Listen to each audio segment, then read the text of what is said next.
Hey, an excellent morning, Dr. Harry Benjamin here. The Wealth Creation Project is the name of our movement, and lesson number 43 is what this brief talk is about. When I reflected this morning, what I would share as a lesson, a big opening was that right now I'm actually going over with our team the book Think and Grow Rich. We're going into chapter 2 in a couple of hours that we're going to discuss it. And one of the things that became very clear and apparent to me is that we did not have the opportunity during our regular schooling to get into topics like leadership development, also personal development, understanding how the principles of success work.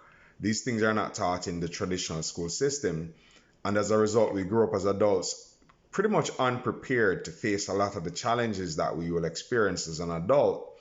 And we end up going through the university of hard knocks and licks to learn stuff that we could have learned in books. So, what I recommend we do as entrepreneurs, especially the young entrepreneurs, is ensure that you have a reading library in the space of leadership development. There are several books out there right now, several seminars and trainings that you can start to attend. And also in the space of personal development, understanding the idea of your spirit, your soul, and your body, not from a religious standpoint only, but from the standpoint of really understanding what the fundamental principles are that are universal to all these various religions and not just simply opinions and points of views of other people, but getting to the core and the heart of what are principles. Principles are like laws, not like they are laws in sense. They cannot be broken, they're eternal. So they're the same yesterday, today, and forever.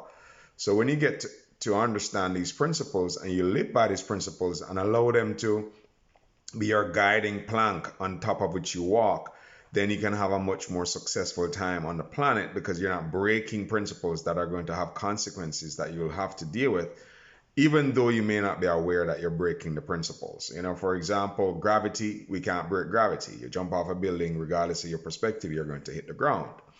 And there are principles that occur, like goal setting, forgiveness. These are principles that can help you in your life to have a much more rewarding and enjoyable climb up the mountainside of wealth as you're trying your hands at being an entrepreneur. So those are my tips for today, right? And thank you very much for listening. Really greatly appreciate each and every one of you. Love you all. Until next time, bye for now.